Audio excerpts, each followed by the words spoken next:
Naniniwala ba kayo sa nangyari? Ito ba talaga ang isang bansa sa Asya? Ito ay mas maunlad kaysa sa mga bansa ng mga puti?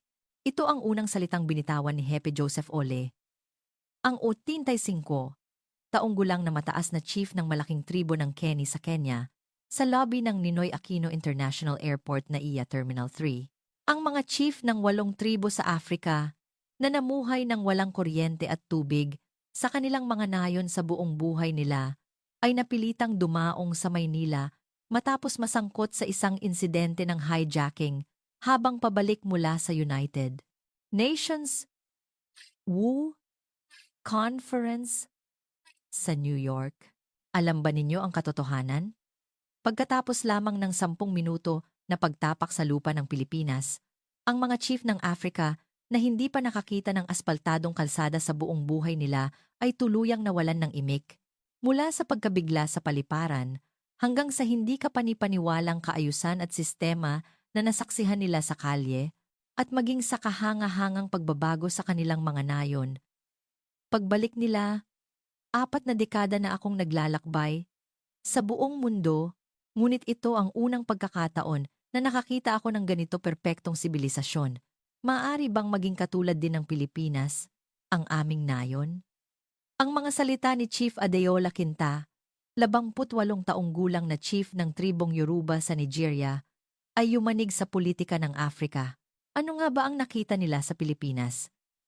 Bakit nagsimulang magbigay ng mataas na papuri ang mga taong buong buhay na naniniwala na ang sibilisasyon ng mga puti sa kanluran ang pinakamahusay sa isang bansang Asyano?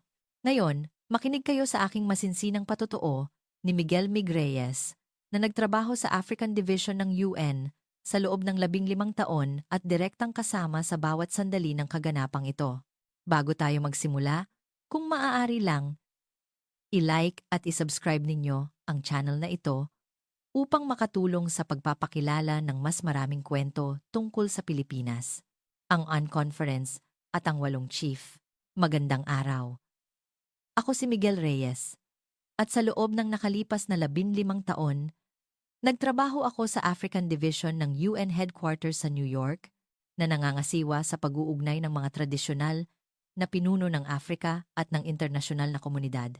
Nakabase ako sa New York, ngunit higit 2 araw sa isang taon ang ginugugol ko sa kontinente ng Afrika at nakabisita na ako sa mahigit 300 komunidad ng tribo sa 4 lamang na bansa. Gayunpaman, ang naranasan ko noong Nobyembre ng nakaraang taon ay lubos na nagpabago sa pananaw ko sa buhay. Nang araw na iyon, inasikaso ko ang 8 tradisyonal na pinuno ng Afrika na dumalo sa Indigenous Rights Protection Conference sa UN Headquarters sa New York. Mula Kenya, kasama namin si Hepe Joseph Ole, 85th, ang mataas na chief ng tribong Kenny, at si Elder James Wanjiku, 852, ng tribong Kikuyu. Mula Nigeria, naroon si Chief Adeola Quinta, Shanta, ng tribong Yoruba, at si Chief Emeka Orji, Shanta, ng tribong Igbo. Mula South Africa, naroon ang Royal Zulu, Shengen Patlimong, ng tribong Zulu, at si Elder Thamandela, Shengen Patlimong ng tribong Exyosa, kasama ng 2 pang kinatawan 8 tao sa kabuuan. Karamihan sa kanila ay namuhay sa tradisyonal na mga nayon nang walang kuryente at tubig sa buong buhay nila. Sa nayon ni Hepe Joseph, mayroong humigit kumulang 3,000 residente. Ngunit ang pinakamalapit na aspaltadong kalsada ay 4 na oras ang lakaran. Hindi rin abot ang signal ng cellphone. Ang kanilang pagkamangha sa New York, noong una nilang paglalakbay sa ibang bansa at makita ang mga skyscraper ay hindi ko pa rin malilimutan. Lahat sila ay labis na humanga. Nagtatanong kung ang mga puti ba ang gumawa ng gayong kahangahangang istruktura. Ang UN conference ay nagtagal ng 3 araw. At ang mga chief ay nagbigay ng mga presentasyon tungkol sa isyu ng karapatan sa lupain ng tribo at pagprotekta sa tradisyonal na kultura. Lalo na ang talumpati ni Hepe Joseph na nagsabing, "Hindi kami napag-iwanan ng sibilisasyon, nagtatayo kami ng ibang sibilisasyon," ay umani ng malaking palakpakan mula sa mga dumalo. Ang hijacking at ang emergency landing sa Maynila. Nagtapos ang kumperensya at dumating na ang araw ng kanilang pagbabalik sa Africa. Noong Nobyembre 15, bandang alas 5 ng hapon, umalis kami sa JFK Airport, sakay ng Emirates A380. Ang plano ay dumaan sa Dubai patungong Nairobi, Kenya, at doon na sila maghihiwa-hiwalay pabalik sa kani-kanilang mga tahanan. Maayos ang paglipad. At namangha ang mga chief sa mga ulap na ngayon lang nila nakita. Si Hepe Joseph ay bumulong. Napakalapit pala ng kaharian ng Diyos. Ang problema ay naganap bandang alas 8 ng gabi habang lumilipad kami sa ibabaw ng karagatang Pasipiko. Biglang umalingaw-ngaw ang anunsyo sa loob ng eroplano na may banta ng pampasabog kaya't kailangang mag-emergency landing sa pinakamalapit na paliparan. May mga pasahero na sumigaw, ngunit ang mga chief ay nakakagulat na nanatiling kalmado. Sabi ni Royal Zulu, "Nakaligtas na ako sa maraming krisis bilang isang mandirigma. Ito rin ay isang pagsubok." Ayon sa paliwanag ng pilot, ang pinakamalapit na paliparan na ligtas na mapapadaungan ng malaking eroplano ay ang Ninoy Aquino International Airport, NAIA, sa Maynila, Pilipinas. Wala silang kaalaman tungkol sa Pilipinas. Nang marinig nilang bansang Asyano, nag-alala sila. Ito ba ay isang komunistang bansa tulad ng China? O isang mahirap na bansa tulad ng India? Ang ilan ay nagpahayag ng pangamba, makakakuha ba kami ng disenteng serbisyo sa isang bansa na hindi ng mga puti? Nag-alala rin ako. Inaasahan ko na magkakaroon ng iba't ibang problema dahil sa biglaang pagbabago ng destinasyon, tulad ng language barrier at paghahanap ng matutuluyan.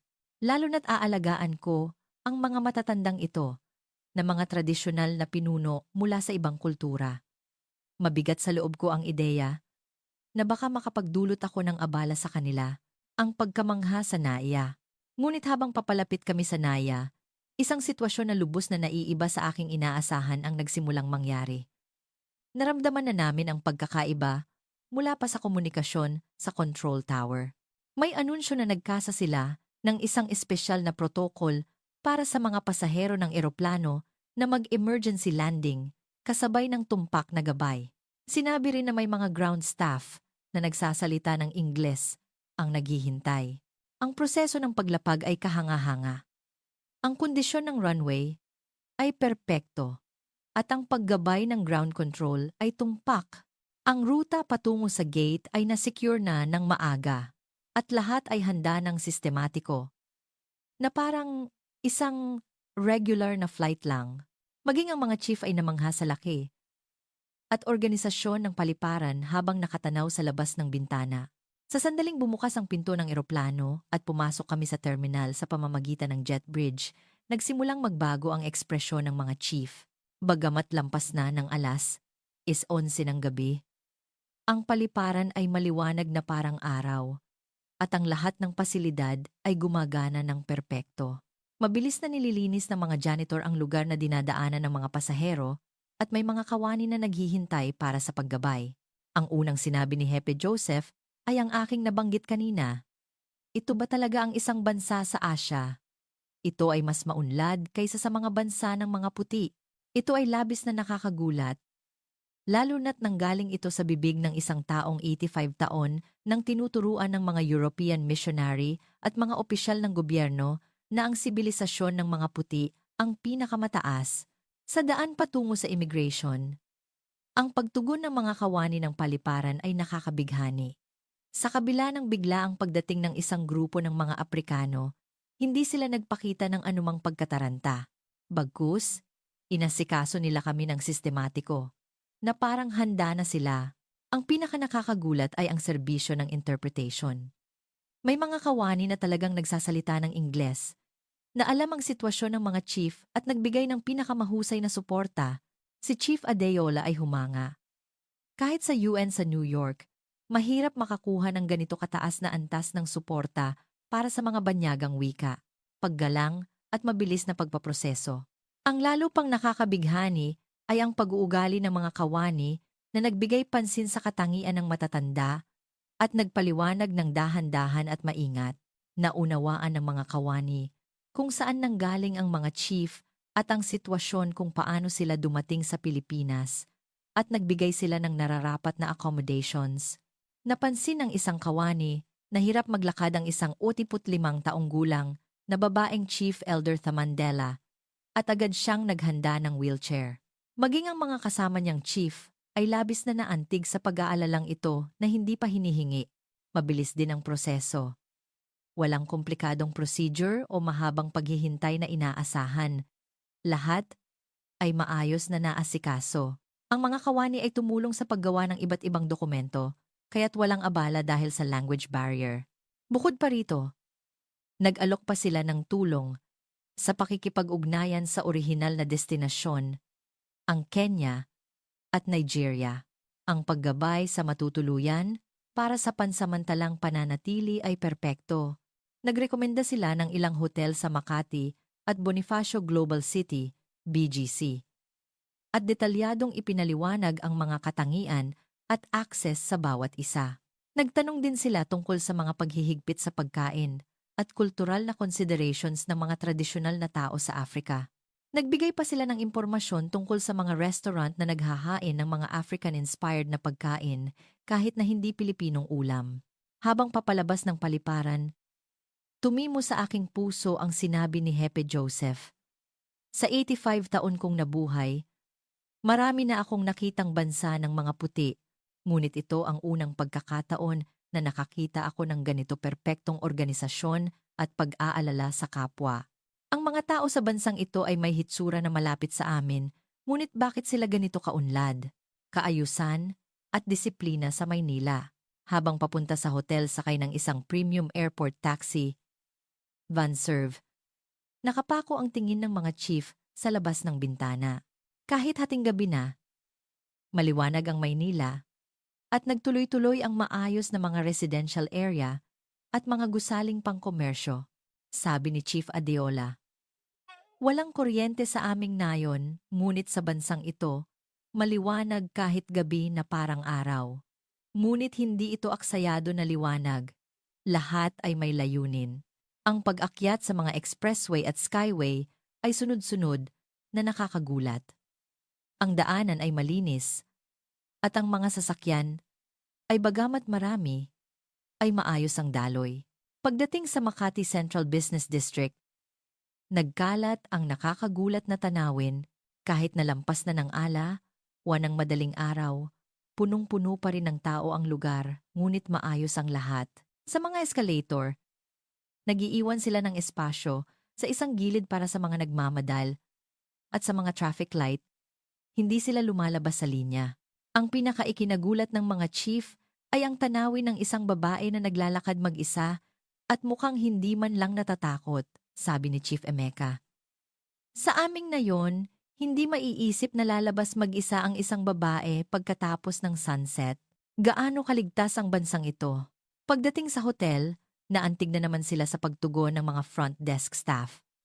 Kahit hating gabi na ang dating, magalang silang sinalubong at nagsumikap na unawain ang kultural na background ng mga chief. Nagtanong pa sila tungkol sa tradisyonal na pagbati ng Africa at yumukod bilang paggalang na labis na ikinatuwa ng mga chief. Ang antas ng silid ay higit sa inaasahan. Malinis at komportable ang espasyo at may mga gabay na may larawan at Ingles para sa paggamit ng iba't ibang kagamitan.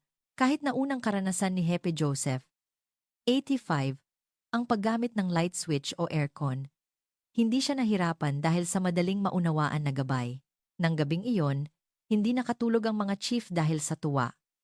Habang pinagmamasdan ang tanawin ng Maynila sa labas ng bintana, pinag-usapan nila ang pagkakaiba ng mundong nakita nila. Bumulong si Elder Tayman, binigyan ba ng Diyos ng espesyal na karunungan ang mga tao sa bansang ito? O may sikreto ba na hindi natin alam? Pagmamalasakit at ang kultura ng paggalang. Kinabukasan, sa buffet breakfast ng hotel, isa pang sorpresa ang naghihintay. Hindi lang iba't ibang pagkain ang inihanda. Ngunit ang paglalarawan ng bawat pagkain ay nakasulat din sa Ingles, kasama ang detalyadong impormasyon tungkol sa allergy. Naunawaan ng mga staff na galing sila sa Africa at nagrekomenda ng mga pagkaing hindi gaanong maanghang at mga ingredients na posibleng akma sa kanilang kultura. Ang pinakanakakabighani habang kumakain ay ang nakita nila sa katabing mesa, isang pamilyang Pilipino. Tahimik na kumain ang maliliit na bata at pagkatapos kumain, sila mismo ang nagdala ng kanilang mga plato sa lalagyan, sabi ni Elder James. Sa bansang ito, tinuturuan ang mga bata ng disiplina at responsibilidad mula pagkabata. Kaya't nagiging kagalang-galang silang matatanda. Pagkatapos ng almusal, nagtungo kami sa National Museum Complex. Nagpasya kaming gamitin ang MRT, Metro Rail Transit, na naging isa sa pinaka-nakakagulat na karanasan sa buhay ng mga chief. Mula pa sa pasukan ng istasyon, sunod-sunod na ang pagkamangha, ang kalinisan ng escalator na bumababa sa ilalim ng lupa, ang kalinawan ng mga signage, lahat ay perpektong maayos. Pagdating sa platform, maraming tao dahil sa rush hour, ngunit nananatili ang perpektong kaayusan. Lahat sila ay nakatayo sa dalawang linya, sumusunod sa mga marka sa sahig. Pagdating ng tren, sabay-sabay na nagbukas ang mga pinto at gumawa sila ng espasyo para sa mga bababa. Pagkatapos ng lahat ng bababa, sila ay sumakay ng maayos. Sabi ni Royal Zulu, ito ay katulad ng disiplina ng militar, ngunit walang naguutos. Bakit ganito ang pagkilos ng lahat? Nang ipaliwanag ko na ito ang kultura ng mga Pilipino na natural nilang natututunan mula pagkabata, mariing tumango ang mga chief, pagsamba at kultura sa Intramuros. Sa sumunod na istasyon, sumakay ang isang matandang may tungkod. Agad na tumayo ang isang batang pasahero at nagbigay ng upuan. Sa nakita ni Hepe Joseph, lumuha siya. Ang paggalang ng mga bata sa nakatatanda ay ang pinakamahalagang aral sa aming tribo.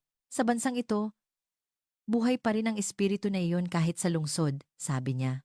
Pagdating sa Taft Avenue Station, namangha sila sa pagiging komplikado ng interchange MRT at LRT. Ngunit ang mga signage ay napakalinaw. Sa pamamagitan ng color-coded na guidance, hindi sila naligaw. Ang bawat exit ay may detalyadong mapa ng mga gusali at pasilidad sa paligid, kaya madaling makarating sa destinasyon kahit ang mga unang beses palang bumisita. Si Chief Adeola, na may kaalaman sa construction, ay lalo na humanga sa teknikal na husay ng underground system na ito. Himala na teknolohiya ang magdisenyo ng ganito komplikadong istruktura sa ilalim ng lupa. Paglabas namin, tinawid namin ang tulay patungo sa Intramuros. Ang makasaysayang pader at ang pagsasama-sama ng sinauna at moderno ay sumasalamin sa perpektong pagsasama ng tradisyon at modernidad, sabi ni Elder Thaman. Ang mga tao sa bansang ito ay pinahahalagahan ang luma habang tinatanggap ang bago. Isang bagay ito na dapat matutunan ng aming tribo. Nagpasyang bumisita kami sa Luneta Park. Namangha ang mga chief na may ganito kalawak na green space sa gitna ng lungsod at bukas ito para gamitin ng publiko. Si Elder James ay naantig. Ang pagbukas ng lupain ng hari sa mga tao ito ay nangangahulugan na talagang mahal ng mga pinuno ng bansang ito ang kanilang mamamayan. Sistema ng kalusugan at ang hustisya. Pagkatapos maglakad-lakad, nagpasya kaming mananghalian sa isang Pilipinong fine dining restaurant sa Malate para maranasan nila ang pambansang ulam national dish. Pumasok kami sa kainan at magalang kaming sinalubong ng mga waiter na yumukod ng marahan. Ang kulturang paghuhubad ng sapatos bago umakyat sa dining area ay isang kaugalian na katulad sa kanilang tradisyonal na bahay sa Africa, kaya't agad silang nasanay. Nang dumating ang mga pagkain, nagbigay ng tunog ng pagkamangha ang lahat sa ganda nito. Ang bawat ulam ay parang artwork, inihanda sa maliliit na lalagyan. Si Chief Emeka ay nagsabi, ang pagpili ng plato, ang ganda ng pagkaayos, lahat ay kinakalkula. Ang chef mismo ang lumapit upang magpaliwanag at detalyadong sinabi ang kahulugan ng bawat ulam at ang mga ingredients na ginamit. Ang pinakanakakabighani ay ang konsepto ng pagmamalasakit, Filipino compassion. Ang pilosopiya ng kulturang Pilipino na hindi lang gumawa ng masarap na pagkain, kundi ang pagnanais na mapasaya ang bisita ay lubos na nakikita, sabi ni Chief Emeka. Ang mga tao sa bansang ito ay naglalagay ng kaluluwa sa kanilang trabaho, kaya't may ganito kahanga-hangang resulta. Pagkatapos kumain, naglakad-lakad kami sa BGC High Street. Bagamat ito ay isang marangyang distrito na punong-puno ng luxury brands, ang pinakaikinagulat ng mga chief ay ang kalinisan ng lugar. Bagamat maraming tao, wala talagang basura sa kalsada at halos hindi mo makikita ang mga street sweeper. Nang tanungin ni Chief Adeola ang isang staff ng tindahan, ang sagot ay, hindi nagtatapon ng basura ang mga tao, kaya't hindi masyadong kailangan ang paglilinis. Nakakagulat ito dahil hindi ito ipinagbabawal ng batas, kundi dahil ito ay nakaugat na sa kultura, ang biglaang pangyayari. Pagkatapos ng ilang oras, isang hindi inaasahang pangyayari ang naganap. Biglang nagreklamo si Elder Thamandela. Siya pita ng sakit sa dibdib at naupo. Posibleng ang stress at pagod sa mahabang biyahe ay nagbigay pasan sa kanyang puso. Agad kaming tumawag sa emergency hotline 117 o 911. Ang nakakagulat, wala pang 5 minuto matapos ang tawag, dumating na ang ambulance. Lahat ng mga chief ay namangha sa bilis ng pagtugon sa kabila ng pagiging masikip ng lugar. Sa mga kabisera ng Africa, karaniwang naghihintay ka ng higit sa 1 oras para sa ambulance, hindi ito kapanipaniwala. Ang professionalism ng mga paramedic ay kahanga-hanga. Pagdating sa scene, mabilis nilang naunawaan ang kondisyon ng pasyente at sinimulan ang nararapat na first aid. Dahil matanda ang pasyente, maingat ngunit mabilis silang kumilos, kinabit ang oxygen mask at ginawa ang ECG. Isang paramedic ang nagpaliwanag ng sitwasyon sa Ingles, kaya't kampante rin kami. Ang loob ng ambulance ay punong-puno ng pinakabagong medical equipment. Kahit naglalakbay, patuloy nilang minomonitor ang kondisyon ng pasyente at nakaugnay na sila sa ospital. Si Royal Zulu ay humanga. Ito ay isang mobile hospital, medikal na husay at hustisya. Pagdating sa Makati Medical Center o isang world-class na ospital sa Maynila, namangha kami ulit sa sistema ng emergency room. Kahit na mga dayuhang pasyente, tinanggap nila kami ng sistematiko at walang anumang pagkataranta. Isang staff na fluent sa Ingles ang nag-asikaso sa reception at mabilis na naayos ang proseso ng international insurance. Ang pinakanakakabighani ay ang pagtugon ng doktor. Isang cardiology specialist ang direktang nag-eksamin sa pasyente at ipinaliwanag ang sitwasyon sa matatas na Ingles. Mabilis ang mga test, ECG, blood test, at cardiac ultrasound ay natapos sa loob ng 1 oras. Sa Africa, minsan kailangan maghintay ng ilang linggo para sa cardiac ultrasound, kaya't nagulat sila na magagawa ito agad sa emergency room. Sa kabutihang palad, hindi naman malala ang resulta. Na-diagnose ito bilang temporary arrhythmia dahil sa pagod at stress sa biyahe, na kayang pamahalaan sa pamamagitan ng gamot at sapat na pahinga. Dahil matanda, inirekomenda ng doktor ang isa pang araw na observation. Ang medication counseling ng pharmacist ay kahanga-hanga rin. Detalyado niyang ipinaliwanag ang epekto, side effect, at paraan ng pag-inom ng iniresetang gamot at naghanda pa ng medication guide na nakasulat sa Ingles. Nagbigay pa sila ng extra na gamot para ipagpatuloy ang pag-inom pagbalik sa Africa, isang pag-aalala na labis na ipinagpasalamat ng mga chief. Ang huling sorpresa ay dumating sa billing. Ang pinagsama-samang bayarin para sa emergency consultation, iba't ibang tests, at gamot ay humigit kumulang 1/10 lang ng babayaran sa isang pribadong ospital sa Africa. Walang additional charge dahil dayuhan, at binawasan pa nila ang ilang bayarin dahil sa pagiging matanda ng pasyente. Habang umaalis ng ospital, tumimo sa akin ang sinabi ni Hepe Joseph. Sa bansang ito, hindi ka dapat matakot magkasakit. Mayaman man o mahirap, parehong kalidad ng serbisyong medikal ang matatanggap mo. Ito ang tunay na sibilisasyon. Ang kultura ng malasakit at ang pagbabago. Bumalik sa hotel, pinag-usapan ng mga chief ang kanilang karanasan buong araw. Si Chief Emeka ay nagsabi, kung mayroon lang kaming medical facility sa aming nayon, marami kaming maililigtas na buhay. Kailangan naming matutunan ang sistema ng bansang ito. Kinaumagahan, Bumisita kami sa National Museum of the Philippines at Intramuros ulit para maranasan nila ang tradisyonal na kultura ng Pilipinas. Sa loob ng San Agustin Church at sa mga lumang kalye, namangha ang mga chief sa kapaligiran ng kolonyal na panahon. Sa loob ng simbahan, namangha sila sa mga deboto na tahimik na nagdarasal, sabi ni Elder Thaman. Ang mga tao sa bansang ito ay pinahahalagahan ang spiritual time kahit sa abalang modernong buhay.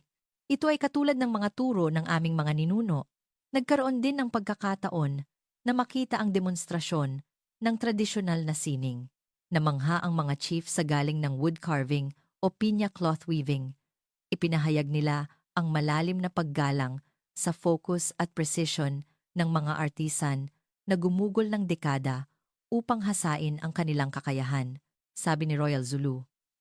Mayroon din kaming tradisyonal na sining sa aming tribo, ngunit napakahirap panatilihin ang ganitong antas ng teknolohiya. Sa bansang ito, mayroon silang sistema upang ipasa ang tradisyonal na teknolohiya sa susunod na henerasyon. Pag-asa. Nang huling gabi na, sa kagustuhan ng mga chief, bumisita kami sa isang simpleng karinderiya malapit sa hotel. Gusto nilang makita kung paano namumuhay ang mga karaniwang Pilipino. Ang lugar ay punong-puno ng mga office workers pagkatapos ng trabaho. Ngunit malugod kaming tinanggap ng mga Pilipino. Ang isang grupo na nakaupo sa tabi namin ay nag-alok pa ng beer at pulutan sa mga chief. Kahit hindi nagkakaintindihan sa salita, nakipag-usap sila sa pamamagitan ng ngiti at hand gesture at nagkaroon sila ng masayang oras. Si Chief Emeka ay naantig. Kahit magkaiba ang wika, nagkakaisa ang mga puso. Ang mga tao sa bansang ito ay talagang may mabuting kalooban. Dumating ang umaga ng pag-alis. Habang papunta sa Naiya, nagbalik tanaw ang mga chief sa 3 araw na ginugol nila sa Pilipinas. Si Hepe Joseph ay nagsabi, "Ang mga natutunan ko sa bansang ito ay dadalhin ko sa aming nayon at ibabahagi sa lahat." Sa pag-alis sa paliparan, nagpahayag ng pasasalamat ang mga chief. Sa loob ng 3 araw na ito, nagbago ang pananaw ko sa buhay. Nakahanap kami ng clue sa kinabukasan ng aming nayon. Hindi namin malilimutan ang bansang Pilipinas, ang ilan sa kanilang mga salita. Habang nagpapaalam kami, hinawakan ni Hepe Joseph ang kamay ko at sinabi ang mga salitang hindi ko malilimutan. Ang iyong bansa ay ang tunay na sibilisadong bansa. Nais naming tularan ang Pilipinas sa pagkakaisa ng teknolohiya at tradisyon. Ang pamana ng Pilipinas sa Afrika. Pagbalik ng mga chief sa Afrika, naganap ang mga kamangha-manghang pagbabago. Una, ang pahayag ni Hepe Joseph na pinalibutan ng lokal na reporter sa Nairobi Airport ay naging malaking balita. Akala namin dapat kaming matuto sa mga puti, ngunit ang tunay na dapat naming matutunan ay ang Pilipinas. Ang mga salitang ito ay naging talk of the town sa buong East Africa. Sa Nigeria, lumabas sa isang radio program si Chief Adeola at detalyadong sinabi ang kanyang karanasan sa Pilipinas. Lalo na ang pagiging kumpleto ng sistema ng kalusugan at ang ganda ng urban infrastructure ay nagbigay ng shock sa maraming Nigerian. Maging ang mga opisyal ng gobyerno ay nagbigay pansin at nagtatag ng isang team upang pag-aralan ang urban development model ng Pilipinas. Sa South Africa, ang patotoo ni Royal Zulu ay nasa front page ng pahayagan. Sa headline na ang bansa na walang armas ang pinakamalakas na bansa, detalyadong iniulat ang tungkol sa disiplina at kaayusan ng lipunan ng Pilipinas. Mabilis na kumalat ang artikulong ito sa social media at mabilis na tumaas ang interes ng mga kabataan sa Pilipinas. Ang pinakamalaking pagbabago ay naganap sa mga nayon ng mga chief. Si Hepe Joseph ay nag-ulat ng detalyado sa Kenny Tribal Council tungkol sa kanyang karanasan sa Pilipinas. Lalo na, binigyang diin niya ang kahalagahan ng edukasyon at ang paglikha ng isang lipunan na may disiplina. Dahil sa ulat na ito, nagsimula sa nayon ang isang programa sa pagpapabuti ng kalinisan at isang campaign para sa malinis na kapaligiran. Sa nayon ni Chief Emeka, pinag-aaralan na ang pagpapakilala ng Filipino-style agricultural technology. Nagplano sila na magpadala ng agriculture experts sa Pilipinas upang matutunan ang tungkol sa paggamit ng lupa ng efficient at pagtatanim ng high-quality crops. Pagkatapos ng 6 na buwan, dumating ang isang kamanghamanghang balita. Nag-ugnay si Hepe Joseph at sinabing gusto niyang bumisita ulit sa Pilipinas kasama ang 5 kabataan ng nayon. Sa pagkakataong ito, hindi para magbakasyon, kundi upang formal na pag-aralan ang agricultural technology at educational system ng Pilipinas. Ang pag-asa ng bagong henerasyon, ang pagbabago sa mga chief nang dumating sila ay kahanga-hanga. Natuto na sila ng basic Filipino sa unang pagbisita at nakakapagsalita na sila ng simpleng pagbati at pasasalamat sa Filipino. Ang mga mata ng mga kasamang kabataan ay nagniningning sa pag-asa nang bumisita sila sa isang agricultural technology center sa Luzon. Nakapako ang tingin ng mga kabataan sa pinakabagong agricultural technology, hydroponics, pagpapabuti ng seed, efficient irrigation system, labis silang naantig sa teknolohiya ng pagkuha ng pinakamalaking ani sa limitadong lupa. Nang bisitahin nila ang isang pampublikong paaralan sa Quezon City, natanto ng mga kabataan ang ganda ng educational system ng Pilipinas. Ang disiplina, learning environment, proactiveness ng mga estudyante, at ang mapagmahal na pagtuturo ng mga guro lahat ay bagong tuklas para sa kanila. Pagbalik sa Africa, ang mga kabataang ito ang naging sentro ng malaking pagbabago sa nayon. Sa paggamit ng natutunang agricultural technology, tumaas ng 30% ang ani ng mga pananim. At dahil sa reforma sa edukasyon, lubos na bumuti ang literacy rate ng nayon. Kumalat ang tagumpay na ito sa iba pang tribo, at biglang dumami ang trainee na humihiling ng pagsasanay sa Pilipinas mula sa iba't ibang bansa sa Africa. Ang gobyerno ng Kenya ay nakipag-ugnayan sa Pilipinas para sa Agricultural Technology Cooperation Agreement, at ang gobyerno ng Nigeria ay humiling ng tulong sa Pilipinas para sa urban infrastructure development. Ang pag-asang nakaugat sa puso. Pagkatapos ng 1 taon, nagkaroon ako ng pagkakataon na bumisita ulit sa Africa. Nang bumisita ako sa nayon ni Hepe Joseph, namangha ako sa pagbabago. May solar power facility sa gitna ng nayon at may malinis na tubig na ring ginagamit. Ang mga bata ay maayos na pumapasok sa paaralan. At ang buong nayon ay punong-puno ng sigla. Inihatid ako ni Hepe Joseph sa paaralan ng nayon. May nakasabit na banner na nakasulat, "Matuto sa Pilipinas." Natuto ang mga bata ng Filipino greeting at sila mismo ang naglilinis ng classroom. Ang pinakanakakabighani ay ang kanta na ginawa ng mga kabataan ng nayon. Ito ay tungkol sa kanilang karanasan sa Pilipinas at ang lyrics ay nakatatak.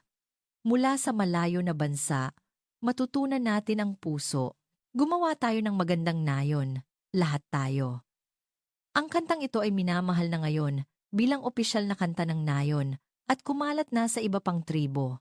Sa nayon ni Chief Emeka, naging matagumpay ang pagtatanim ng gulay gamit ang mga buto na galing sa Pilipinas. Ang pagtaas ng ani ay lubos na nagpabuti sa sitwasyon ng ekonomiya ng nayon at bumuti rin ang nutrisyon ng mga bata. Nagpapasalamat ang mga tao. Salamat sa teknolohiya ng Pilipinas. Ang mga kwentong ito ng tagumpay ay kumalat sa buong Africa at naging sentro ng atensyon bilang Filipino model. Maging sa African Union Conference, pinag-usapan ang development cooperation ng Pilipinas at mas maraming bansa ang nagnanais na palakasin ang ugnayan sa Pilipinas. Pagkatapos ng 2 taon, nakatanggap ako ng liham mula kay Hepe Joseph. Isang maliit na library ang itinayo sa nayon, na may mga aklat tungkol sa Pilipinas at mga material sa agricultural technology. Kasama rin sa liham, ang magandang balita na ang isa sa mga kabataan ng nayon ay nakatanggap ng scholarship para mag-aral sa isang universidad sa Pilipinas. Sa huling bahagi ng liham, nakasulat, "Ang pagkikita na iyon sa loob ng 3 araw ay nagpabago sa kapalaran ng aming nayon. Hindi lang teknolohiya ang natutunan namin mula sa Pilipinas. Ang puso na nagmamalasakit sa kapwa, disiplina, at ang kahalagahan ng pagpapatuloy ng pag-asa, ang aming mga anak, ay nag-aaral ngayon na naniniwala sa isang maliwanag na kinabukasan." Maraming Maraming salamat po. Hanggang ngayon, regular akong bumibisita sa Africa at nagpapatuloy ang aking exchange sa mga chief. Ipinagmamalaki ko na ang cultural exchange na nagsimula sa isang pagkakataon ay nagpabago sa buhay ng maraming tao at naging tulay sa pagitan ng Africa at Pilipinas. Natutunan ko mula sa mga chief na ang tadhana ay hindi lang mataas na gusali o pinakabagong teknolohiya. Ang tunay na sibilisasyon ay ang puso na nagmamalasakit, ang espiritu ng paggalang sa isa't isa, at ang pag-uugali ng patuloy na pagsisikap ng hindi nawawalan ng pag-asa. Ang mga pagpapahalaga na ito na taglay ng Pilipinas ay nag-ugat din sa malawak na lupa ng Afrika at nagbunga ng magagandang bulaklak. Sana, ang lahat na nakarinig ng kuwentong ito ngayon ay naramdaman din ang ganda ng pagkakaintindihan ng mga tao sa kabila ng pagkakaiba ng kultura at wika.